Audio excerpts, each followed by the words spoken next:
ओम शांति। आज प्यारे मीठे बाबा की अव्यक्त मुरली मंथन की डेट है 28 अप्रैल 2024। तो आज मीठे मीठे बाबा अपने बच्चों से कह रहे हैं, और वो टाइटल दिया है बाबा ने, समय की पुकार दाता बनो। समय की पुकार दाता बनो। तो आज सर्वश्रेष्ठ भाग्य विधाता, सर्व शक्तियों के दाता बाप दादा चारों ओर के सर्व बच्चों को देख हर्षित हो रहे हैं। तो आज सर्वश्रेष्ठ भाग्य विधाता, अपने सर्व शक्तियों के दाता बाबा अपने सर्वश्रेष्ठ बच्चों को देख रहे हैं। चाहे मधुबन में, सम्मुख में, चाहे विदेश में, चाहे घर बैठे जो भी बाबा को सुन रहे हैं, उन सबको बाबा देख रहे हैं, हर्षित हो रहे हैं। आप सभी भी हर्षित हो रहे हो ना? बाबा पूछ रहे हैं। भगवान हर्षित हो रहे तो बच्चे भी तो हो रहे हैं। हाँ, और यही दिल का सदा का सच्चा हर्ष सारी दुनिया के दुखों को दूर करता है। ये दिल का जो सदा सच्चा हर्ष होता है ना, एक दूसरे को देख कर, आत्मा को परमात्मा से मिलन बना के, तो यही अनुभव आपको सदा काल का हर्ष दे डाले वाला है। क्योंकि बाबा भी सदा सर्व आत्माओं के प्रति सेवाधारी, और आप सब बच्चे भी बाबा के सेवा के साथी हो। साथी है ना? बाबा पूछ रहे हैं। हाँ जी बाबा। बाबा के साथी हो, विश्व के दुखों को परिवर्तन कर सदा खुश रहने का साधन देने की सेवा में सदा उपस्थित रहते हो। सदा खुशी शांति देने की अवस्था में रहते हो, बाबा पूछ रहे हैं। हर सेकंड सेवा के स्टेज पर पाठ बजाने वाले परमात्मा साथी हो ना, भगवान के साथी हो ना। याद निरंतर है, ऐसे ही सेवा भी निरंतर है। तो अपने को निरंतर सेवाधारी अनुभव करते हो, या 8-10 घंटे के सेवाधारी हो। निरंतर सेवाधारी। जो पुलिस वगैरह को देखते हैं ना, तो कोई भी काम अगर सेवा से हट कर बोला जाए तो क्या बोलते हैं? नहीं, मैं तो ऑन ड्यूटी हूँ। तो यहाँ पर सिर्फ 8 घंटे की ड्यूटी नहीं, 12 घंटे की नहीं, यहाँ पे पूरा जीवन ही, जब तक ये शरीर है, we are on duty, on God fatherly service. ठीक है, ये हमारी सेवा का आवर होना चाहिए। तो यही है ना, हर श्वास हर सेकंड याद और साथ सेवा साथ साथ है। हाँ, अगर 100% सेवा है तो 100% ही याद है। दोनों का बैलेंस है कि अंतर पड़ जाता है? बाबा पूछ रहे हैं। याद और सेवा का अंतर तो नहीं पड़ता। याद अर्थात पिता समान, स्व के स्वमान की भी याद। जब बाबा की याद रहती है तो स्वतः ही स्वमान की भी याद रहती है। स्वमान, खुद को मान देना। और खुद को मान देने में पता है, कभी कभी ना जीवन में बहुत कुछ छूट जाता है। अब छूटने पर एक एक पोस्ट सुनी थी, एक भाई जी का था, जो मुझे बहुत ही अच्छा लगा था। मैं आप सबको बताना चाहूँगी कि ज़िंदगी में कुछ न कुछ छूटना बेहद लाजमी है। अब जैसे कि सुबह सुबह की मीठी नींद, हाँ, मीठी नींद छूटी, तब तो हम वॉक करने निकले, और वॉक करने निकले तो मीठी नींद छूट गई। छूटा ना? अगर दोनों ही किए तो शांति से बैठ नाश्ता करने का समय निकल जाएगा, क्योंकि हड़बड़ में हो जाएंगे। ऑफिस टाइम पर फोकस किया तो फैमिली टाइम में छूट छूट हुआ। दोनों पर फोकस किए तो इतनी मेहनत से पसीने छूटेंगे। हेल्दी खाया तो टेस्टी छूटा, टेस्टी खाया तो हेल्दी छूटा, फिटनेस छूट गया। दोनों खाया तो फिटनेस छूटा। जल्दबाजी की तो सामान छूटा, हाँ, न करी तो मुकाम छूटा। और दोनों दोनों को किया तो मन का सुकून छूटा। मतलब एकदम जल्दीबाजी हो गई ना। फिर है औरों को छोड़ा तो अपना छूटा, माने औरों को लिया तो अपना छूटा, अपने को लिया तो समाज छूटा। खुशी में हुए तो गम छूटा। मतलब किसी का भी कुछ न कुछ जरूर छूटता है। और अगर किसी का नहीं छूटा तो मानो वो संवेदनाओं से छूटा हुआ है, उसके अंदर संवेदना ही नहीं। तो जी भर कर जियो, लेकिन मन में भर कर मत जियो। जी भर कर जियो, लेकिन मन में भर कर नहीं जियो, क्योंकि एक दिन इस जिंदगी का छूटना भी तो लाजमी है। तो कुछ ना कुछ छूटना तो जरूरी है। अब हम विकार छोड़ेंगे तभी तो दैवी गुण धारण करेंगे। तो इसीलिए बाबा कहते हैं छोड़ना तो, कहते ना, दे दाम तो छूटे ग्रहण, छूटना तो पड़ेगा ही। इसके लिए स्वमान में रहो, अपने आप को मान दो। अपने आप को हर उस क्रोध तनाव से, देखिए बातें आती हैं, बातें आई, मन एकदम भीग गया, एकदम टूट गया, बिखर गया, टुकड़े टुकड़े हो गए, तो आप उस चीज़ को याद कीजिए ना। जब एक चूज़ा अपने खोल से निकल रहा होता है, उसका जो सेल है वो किस तरह से टूटता है, एकदम चकनाचूर हो जाता है। लेकिन उस टूटे हुए से भी कितनी बड़ी सृजन हो रही है, एक चूजे का जन्म हो रहा है। है ना। तो यही चीज़ है, कभी आप जब अपने को बहुत टूटा हुआ महसूस कीजिए ना, तो समझिए आपकी आत्मा का एक नया सृजन हो रहा है, आप एक नवीन जीवन की ओर बढ़ रहे हो। तो हर एक चीज़ में कंस्ट्रक्शन है, हर एक चीज़ में। स्वमान अर्थात बाप समान बनना, संपूर्ण स्वमान है ही पिता समान, और ऐसे ज्ञान में रहने वाले बच्चे सदा ही दाता होंगे, लेवता नहीं। देवता माना देने वाला। तो आज बाप दादा सभी बच्चों के दातापन की स्टेज को चेक करें, कहाँ तक दाता के बच्चे मास्टर दाता बने हो। जैसे बाबा कभी भी लेने का संकल्प नहीं कर सकते, देने का करते हैं। हुँ? अगर कहते भी है सब कुछ पुराना दे दो, तो पुराने के बदले नया तो देते हैं, और कई गुना देते हैं। बाबा को हम 1 पैसा देते हैं और उसका हमको बाबा 100 गुना दे देंगे। तो लिए क्या बाबा हमसे? क्या लिए? हमारा वो कचरा ही तो लिया। अब कूड़ादान स्वीपर उठा के ले जाता है कूड़े वाला, तो वो मेरा ले गया मेरा, हम अफ़सोस कर रहे क्या मेरा तो ले गया। अरे मेरी गंदगी ले गया, जो बदबू कर रहा था वो ले गया। तो पापा को हम क्या देते हैं? हुँ? तो बाबा है ना दाता, देने वाला, लेने वाले नहीं है। अब बाप दादा देख रहे थे कि बच्चों के लिए समय की क्या पुकार है। टाइटल जो मिला ना, समय की पुकार। तो देखते हो, विश्व के लिए, सेवा के लिए बाप दादा सेवा के साथी तो हैं ही, बच्चे मेरे सेवा के साथी तो हैं। लेकिन बाबा देखते हैं कि बच्चों के लिए भी समय की क्या पुकार है। देखते हैं बाबा क्या बता रहे। आप भी समझते हो ना कि समय की क्या पुकार है। अपने लिए सोचो, सेवा प्रति तो भाषण किए और कर भी रहे हो, लेकिन अपने लिए अपने से पूछो कि हमारे लिए समय की क्या पुकार है। हम सब अटेंशन दे कि समय हमारे लिए इंडिविजुअली क्या बोल रहा है, और वर्तमान समय की क्या पुकार है। तो बाप दादा देख रहे थे कि अभी के समय अनुसार हर समय हर बच्चे को दातापन की स्मृति और बढ़ानी है, देने वाली स्टेज और बढ़ानी है।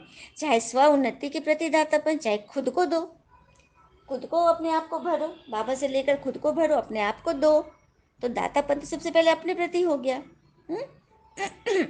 चाहे फिर सर्व के प्रति स्नेह रूप से दो, स्नेही बनो सबके। कोई कैसा भी हो, क्या भी हो, मुझे देना है। तो दाता सदा ही बेहद की वृत्ति वाला होगा, हद नहीं, और सदा दाता संपन्न भरपूर हो। दाता सदा ही क्षमा का मास्टर सागर होगा। इस कारण जो हद के अपने संस्कार या दूसरों के संस्कार वही मर्ज नहीं होंगे, मर्ज होंगे। मुझे देना है, कोई दे नहीं दे, लेकिन मुझे तो दाता बनना ही है। सुना, जैसे प्रकृति कोई ले न ले, हवा सांसें दे रही है, ऑक्सीजन दे रही है ना। उसी तरह से बन जाओ, कोई ले न दे, मुझे तो देना है। किसी भी संस्कार के वश परवश आत्मा हो, उस आत्मा को मुझे सहयोग देना ही है। तो किसी का भी हद का संस्कार आपको प्रभावित नहीं करेगा। कोई मान दे, कोई नहीं दे, वह नहीं दे, लेकिन मुझे देना है। ऐसे दातापन अभी मर्ज चाहिए। मन में भावना तो है, लेकिन नहीं आना चाहिए, किंतु परंतु नहीं आना चाहिए। भावना है तो है, हाँ, सेकंड में कुछ मन फंसता है, लेकिन वापस फिर से जहाज का पंछी बन जाओ, उड़कर फिर से जहाज पे आ जाओ, मन के जहाज में, स्वच्छता के जहाज में। ठीक है। कोई ऐसा चलन व बोल नहीं हो जो आपको अच्छा नहीं, लेकिन आपने कर लिया। बुरी चीज ली जाती है क्या? नहीं ना। कूड़ा कभी भरते हो मन में? लेना चाहिए कूड़ा। किसी पड़ोसी का कूड़ा रखोगे अपने घर में? नहीं ना। तो दूसरे की बात क्यों रखते हो मन में? तो मन में धारण कर लिया अर्थात ले लिया। हाँ, दिमाग में भी डाल दिया, दिमाग में बात आ गई। तो ये चीज़ अच्छी नहीं है। हुँ? अभी समय के अनुसार अगर दिल और दिमाग खाली नहीं होगा तो निरंतर सेवाधारी नहीं बन सकेंगे। तो बाबा इस ज्ञान मुरली से हमारे दिल और दिमाग को खाली कर रहे हैं, मतलब हल्का कर रहे हैं, वेस्ट चीज़ें हटा रहे हैं। जैसे कभी कोई समय होता है हमारे घर में, कुछ तो हम डी अल्टरेशन करते हैं ना, बेकार की चीज़ें जो हम संभाल के रखे रहते, कभी यूज़ नहीं होनी है। अलमारी मेरा भरी पड़ी है, दीवार में भरे पड़े हैं, कबर्ड में भरे पड़े हैं, उसको निकालो, छांटो। जो चीज़ हम इधर 2-4 साल से नहीं पहन रहे, वो कभी नहीं पहनेंगे, उसको हटाओ, बांटो। ठीक है। तो इसी तरह से दिल दिमाग में कोई व्यर्थ का कचरा भर गया, फलना ऐसा चिलना ऐसा, किसी की बात मन में भरी हुई है, उसको निकालो। हुँ? दिमाग को खाली करते रहने से बाप की सेवा के साथ ही बनेंगे, नहीं तो नहीं बनेंगे। और भगवान ने हमारे पर इतनी मेहनत की, इतना हमें आगे बढ़ाया, तो क्या हम उनके लिए अपने दिल दिमाग को खाली नहीं रख सकते? भी व्यर्थ से नहीं हटा सकते? हाँ, बाबा बच्चों की याद के बिना रह सकता है क्या? हाँ। तो क्या सुना, समय की पुकार, दाता बनो, दाता बनो, प्रकृति बनो। आवश्यकता है इसकी, सारे विश्व की आत्माओं की पुकार है। हे हमारे इष्ट, हे हमारे इष्ट पूर्वज, किसी न किसी रूप में सर्व आत्माओं के लिए इष्ट हो। तो अभी सभी आत्माओं की पुकार है, हे इष्ट देव देवियाँ परिवर्तन करो। यह पुकार सुनने में आती है? पांडवों को यह पुकार सुनने में आती है? बाबा पूछ रहे हैं। खाली माताओं को आती है, पांडवों को नहीं आती है? सबको पुकार सुनो, भक्तजन पुकार रहे हैं। और ऐसे मत समझना कह रहे हैं ये तो आगे जाने वाले लोग सुनेंगे ना, हम तो पीछे आने वाले हैं। जो बड़े बड़े हैं वही दाता बनेंगे, हम कहाँ बनेंगे। लेकिन नहीं, सबको दाता बनना है। ऐसा करके आप पल्ला नहीं झाड़ सकते, कह रहे हम क्या करें, हमको तो पता ही नहीं है। सब कुछ बाबा ने आपको पता है, मुरली पढ़ रहे हो ना, आपको सब कुछ पता है। और नहीं चल रहे हो तो आपकी गलती।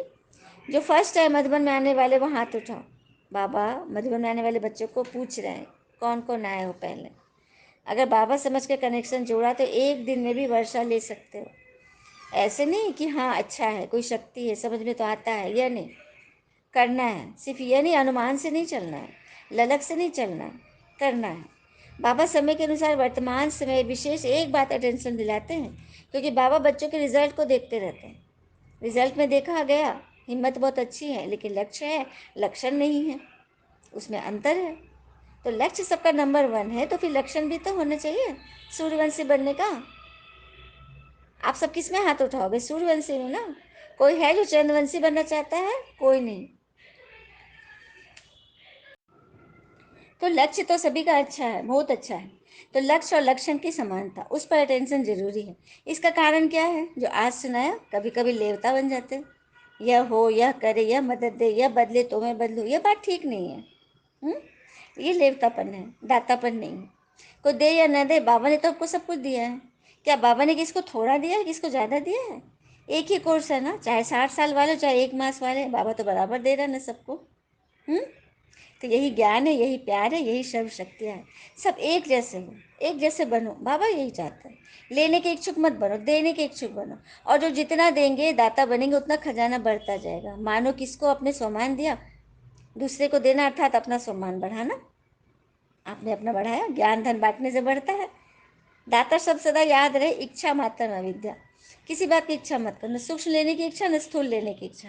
दाता का अर्थ है इच्छा मात्र अविद्या, अर्थात इच्छा से अनजान बन जाओ, क्योंकि इच्छा कभी अच्छा नहीं बनने देगी। फिर बाबा बोल रहे हैं, अभी वर्तमान समय इतनी हलचल में तो नहीं आते हो, अभी फर्क आ गया है ना। हाँ, तो फर्क ना पड़े। आपकी अवस्था दिन प्रतिदिन अच्छी होनी चाहिए।